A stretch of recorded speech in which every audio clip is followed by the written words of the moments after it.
Among Nigeria families, the story of why the sun and the moon live in the sky still travels from fireside to kitchen table. Long ago in pre-colonial times, sun and water were close friends in an eastern river village. Sun often visited water, but water never came by. Sun wondered why, wishing to be a generous host. Before we go on, if you enjoy stories like this from around the world, please like and subscribe for new stories daily. Sun visited water many times, but water never returned the visits. One evening, Sun called across the river, asking kindly why water did not come to his home. Sun's voice was warm and hopeful. He wanted to share food and friendship, and to prove that his compound could welcome a guest. Water listened, waves quieting as if to hear better. Water answered honestly. Sun's house was too small. If water came with his people, there would be no room. Water warned that his people were many, fish, alligators, and waterfolk, and they spread wide wherever they went. If Sun truly wished a visit, he must build a very large compound, larger than any nearby. Sun agreed at once and hurried home to tell his wife, the gentle Moon. Moon welcomed him with a soft smile.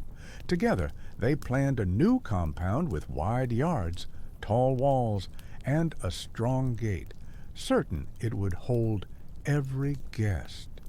They felt proud to offer such open-hearted hospitality to their friend.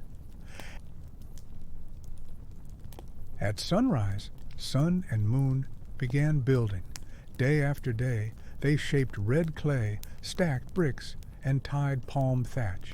The walls grew tall, the yard stretched wide, and the gate swung smoothly.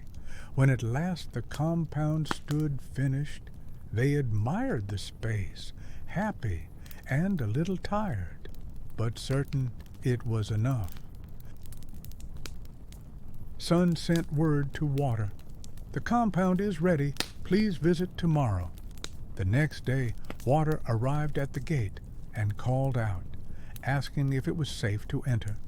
Sun stood shining above the doorway and answered, "Yes, come in, my friend." Water swelled with gratitude and began to flow through the gate. Soon the water reached Sun's knees, and Water asked again if it was safe. Sun said yes. More water flowed, bringing crabs, snails, and more fish. The yard rippled, and the clay walls darkened with wetness.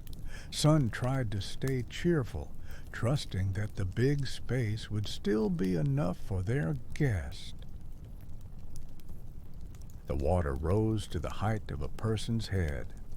Water politely asked again if it was safe. Sun and Moon both answered yes, though worry touched their voices. Then the water surged, and alligators slid in with the water people, filling rooms and halls. Sun and Moon climbed to the roof for safety. Water called once more, asking for a sign if it was not safe. But Sun and Moon, now upon the roof, could barely answer over the rush. Water kept rising. With no dry place left, Sun and Moon looked upward. They lifted themselves gently into the sky, where the flood could not reach. From then on, Sun and Moon have lived in the sky. They still look down on their friend, but they do not share a house on earth anymore. The lesson is gentle. Being kind is good, but plan for what your kindness invites, so everyone stays safe. And that was the story of why the sun and the moon live in the sky. What did you think of the story and the lesson learned?